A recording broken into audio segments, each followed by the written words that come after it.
Hey everybody. I hope you're doing well. I hope your weekend is going well. Um, if you're watching this, please be sure to like the video, subscribe to the channel, and thank you to all of you who have. Okay. Um, I couldn't do it last night. Like I said, I'm still finishing research papers, but school will be out this week.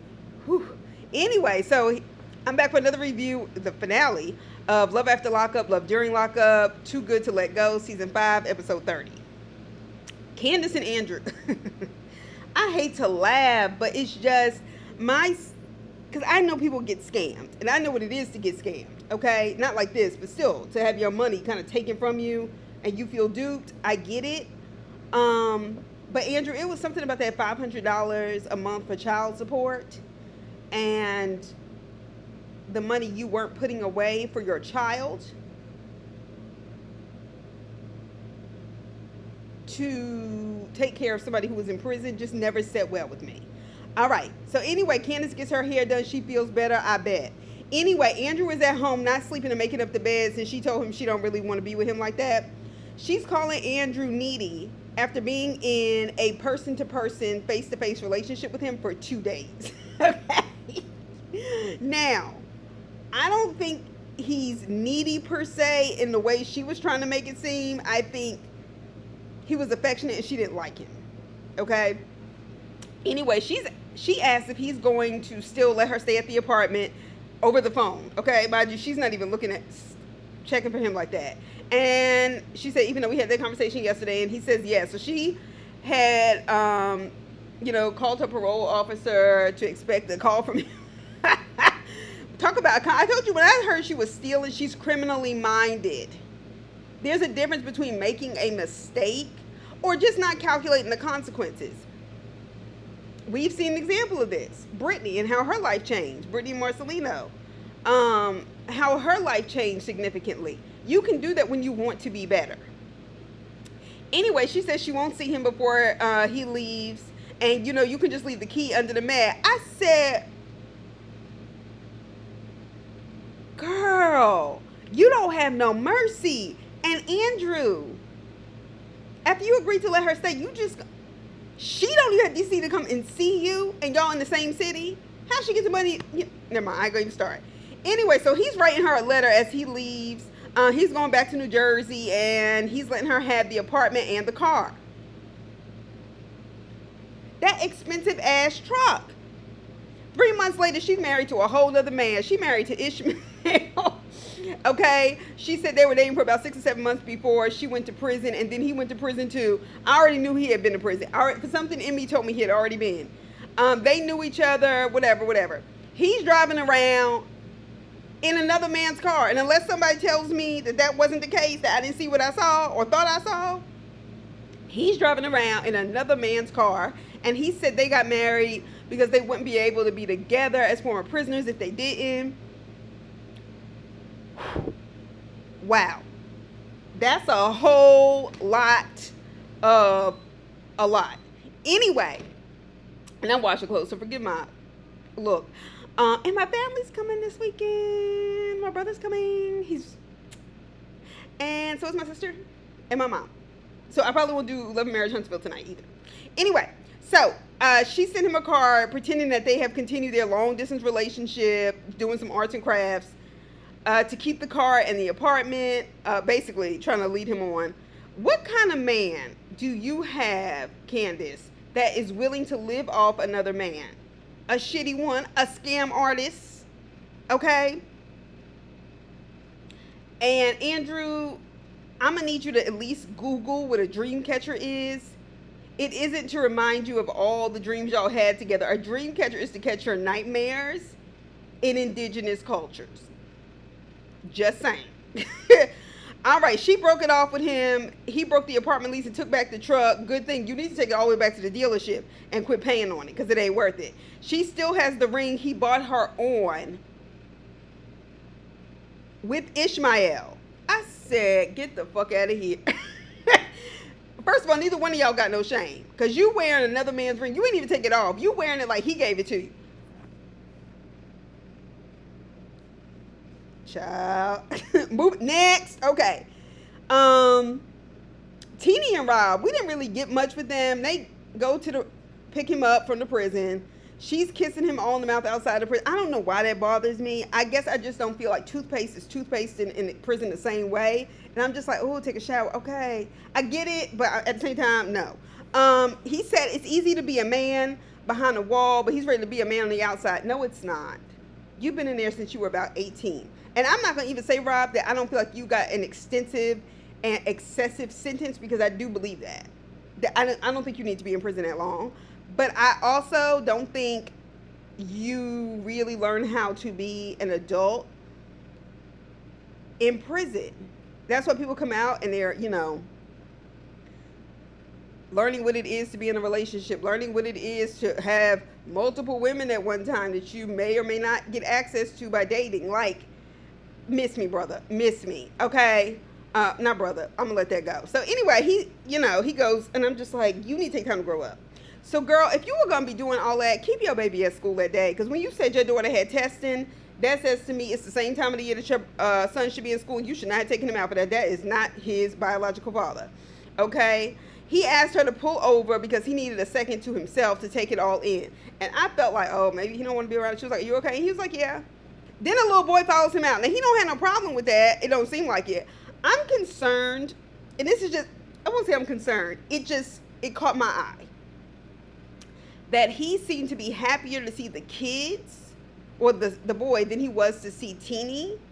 Like, he'd get out the car with him, he was hugging him. I mean, he kissed her, whatever. I'm just, for that not to be his blood, and him to have had all those cameras around, I'm just looking like, Anyway, they get to the end. They are apparently enjoying family life. He's studying for his commercials driver's license, to drive trucks and stuff. And that's usually something that people who were formerly incarcerated can do. And I think that's great. You should be working or whatever. That's going to have him on the road a lot. So that tells me them cameras ain't going nowhere. And they didn't tell us we were going to get them on Love After Lockup. But we will be wanting to update Teenie and Rob. Anyway, Ayana and, you know what, let me save her. Because I can't. Michael and Joey. Joey's going to see Michael in jail. Joey seems to be, and this is my opinion based on what I've observed, Joey seems to be, I am nobody's physician or psychiatrist. He seems to be very depressed. He seems to be perpetually sad, uncomfortable, and unhappy.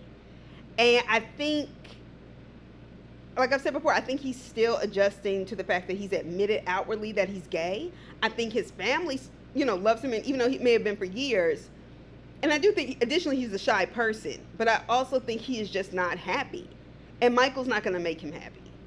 All right? So he said there's a possibility he may end their relationship by going to the jail today. He said Michael needs to change. Michael needs to say he's not going to abuse substances anymore, take drugs, this, that, and the other. Well, Michael can say anything in prison. You can make promises like that when the drug's not at your fingertips. And so then he gets out of the prison, and Joey's so happy. And he said he's going to change, and he's not going to use anymore. He shows us the picture. Michael said he didn't kiss him. Michael said he plans on, though, being sober when he gets out. And Michael, meanwhile, is also telling us a completely different story. He's like, well, he's telling us the exact opposite, essentially, on the phone. And he says he's scared about being monogamous once he gets out. Like, I know I want to, get a job, whatever, and be with him, but I'm not sure about being monogamous with him. Let it go. Let it go, Joey. Let it go. Michael is another one. He is not interested in change. And praise God, Joey's mom has made a full recovery. I'm glad to hear that. He's waiting for Michael's parole hearing, and let it go. Just let it go. Rick and Samantha. All right. Rick cracks me up. Not because he's trying to be funny. And Rick, like I said, is my problematic favorite. And I don't know why I don't dislike him the way I would typically dislike men like him. But for some reason, I don't. So Rick's not wearing his ring, I guess, after 6 weeks. His niece noticed that as soon as she sat down at one of them little diners they were in, one of them little small town diners. Anyway, she says it's only been 6 weeks. And she had that smirk on her face. First of all, the niece is like, I told you not to put all that money on her commissary, this, that, and the other. As she is smiling and laughing, girl, fix your face. You ain't have to laugh at your uncle like that. That was cold. Anyway, so he said, well, I was a player back then. White people do not know how to say that. When white people say, oh, he's a player, I hate it. I just hate it. I've always hated it. Even when it was like real popular of a term before they tried to Columbus it again. So Rick goes to see a lawyer because Sam's release date is coming up. And he really, a lawyer, divorce attorney. Rick is coming to the conclusion that this was rushed. I was like, no shit. She got mad at you and you decided to make up for it by marrying her. Like, men do some wild, immediate shit without thinking. Anyway, the lawyer is a bad lawyer, and I can tell. I'm going to tell you why I know. She was asking those kind of talk show host questions. Well, why now? Why not just wait till she gets out? And then a few minutes later saying, well, when she gets out, she's going to fight harder, so it's best you do it now. So why the fuck was you asking him that dumbass question? What the hell is it to you? An attorney's job, real lawyers, good lawyers, are there to give you advice, have that consultation, and get to work. Not to counsel you. And she wasn't even doing that. She was just being nosy and messy. I would have got up there. Rick filed for divorce. He said he's keeping his options open. The next thing we know, we see him kissing and meeting Sandy at the bar. Rick, I can't. I can't with the fact that you had managed to retire at 58. I don't know what kind of criminal drug life you were living that you managed to have a pension and a regular fixed income like that. But white privilege is real. Next, True and Shantae.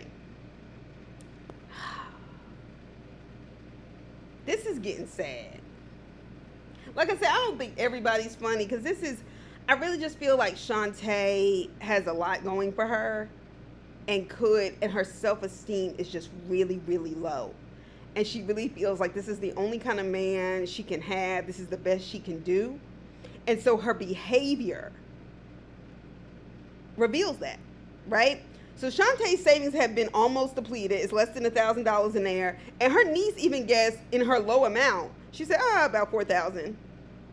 She was like, well, no, it's less than $1,000 because of the 2 houses, phone bills, especially the prison bills, her kids' phone bills. But her kids' phone bills would be normal expenses. Electric would be normal expenses, but not for 2 homes. She was demoted at her job because they found out she was dating True, who's in prison. And probably because she signed up to be on this damn show. So she seems like she was making a good money. Because honestly, she's a provider and is owning homes at 35. I'm 36. I'm in New York. But even if I was back home in Georgia, I don't know that I could have bought a house like that. So, I mean, that's what I'm saying. She does have a lot going for her, whether she sees it or not. Meanwhile, she's making demands on the clothes. He's making demands on the clothes. He wants about, you get my jacket, you get this. You gonna give him a bunch of clothes when he gets out so he can go and see other bitches. Anyway, and Anise is like, he's selfish. She was like, you are having so many negative consequences to having him in your life. And if he wasn't in it, these things wouldn't have happened. That's facts. I am so glad that some of these people have families that just have sense. Okay? So she says she doesn't know if she's going to tell True that she lost her job because she thinks if the money runs out, he will too. That tells us everything we need to know. You're not stupid. You're in denial. You know exactly that that's why he's with you, because you can give him things and will give him things. And you deserve better whether you realize that or not. And when you come out of this, and I hope to God you do, you will realize that this was a mistake and not go back down this path. Okay? Girl, get out while you can. Okay? You are, and then apparently she ain't, because we're going to see her on Life After Lockup, because that's what they told us. She's apparently the only one graduating to that show. Graduating is so the wrong term. But I guess she need to get that money back. But how much they get paid on here for real? Anyway, all right.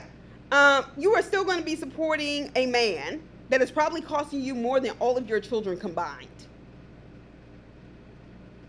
Shantae doesn't know if she's gonna meet True at his release, but they're gonna be on Life After Lockup, so we already know she probably will. Last and least is Ayanna and Jamal. Okay, so she got out of jail after 15 days. She was like, it was bad. No shit. Jail ain't no place to be. Prison ain't no place to be. And I'm not saying, first of all, I don't even believe, okay, that 50 to 60% of people in prison or jail deserve to be there. Mistakes are mistakes. And like that black woman, congresswoman was making a point, by 2030, 2030 or 25, I can't remember. But she was like, no, I think it was 2030. 1 in every 2 Americans will have a criminal record. So I don't ever want this to be misconstrued, because I watch a show for entertainment, like, oh, yeah, if you in jail, you deserve to be there. Because that's not true.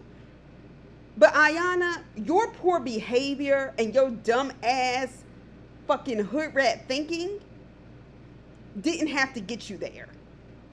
You have a grandmama and mama with sense. And you didn't think getting high twice and driving should have even been illegal. Bitch, you're not on the list of the 50, 60% I'm talking about. Anyway, so she's outside. She said she's waiting for her grandma to pick her up because her mother said, I'm not coming back to get you. And I don't blame her. Somebody got to learn. So she said she didn't know how much she loved him until she went to jail. Bitch, you can fall in love with a corrections officer. In jail, you get lonely enough, even though they treating you like shit. But okay. So she calls her grandma, and grandma looks good, okay? She called her grandma and asked her where she was. She said, I just got off work, and I'm on my way to your mother's house, basically to get her daughter. She said, you need me, I don't need you. I said, Grandma Gina, yes, get her together, because she need to learn her lesson, okay? She said, you should have thought about that before you put yourself in this situation, because you did put yourself in this situation, and you should have shut the fuck up when that judge told you to shut the fuck up. Anyway, she said her kids are first and foremost to why she won't go back to jail. Let's see. If you hadn't gone to jail, would you still be driving high under the influence? I think you would have taken your chances, Ayanna, because you have given me nothing to work with. All right? And wasn't me, the baby looked so cute, but then the baby looked a little bit, and this, I mean, granted, kids look like kids, but didn't the baby look a little bit better taken care of than she did with Ayanna? Not that she looked bad with Ayanna or anything like that. I'm just saying. Just saying.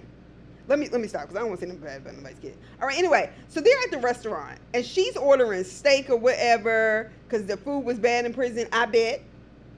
She tells that white man who came over for her order that she just got out of jail. I said, Ayanna, if you don't shut your ignorant ass up. You already know how white people treat black people anyway. The presumptions. We can't even go to a restaurant in peace without white people acting like they're so uncomfortable to be around us, and we don't want to eat near their nasty asses. No hand washing to the bathroom asses. But just shut the hell up. Just shut up. So she claims she needs to change the clothes she had on from jail, which I get. I totally get. But then you go in the bathroom and change into something worse.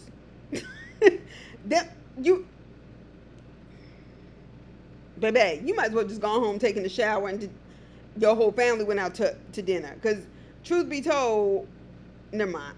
Because that little boy didn't need to go anyway. You don't need to see your mama getting out of jail and stuff like that. But anyway, she then changes into something worse and then goes to the back of the restaurant so she can get on the phone with Jamal. I guess grandmama wasn't playing that shit in the car the way everybody else was. When she has him on speaker like she had with her brother and Alexis. Grandma wasn't having that. So anyway, she really got up from that table to change her clothes because grandma was in that ass about her going to jail. She was like, you think you was in there for 15 days? You're going to be in there much longer. You keep playing. So Ayanna still has 4 years left of probation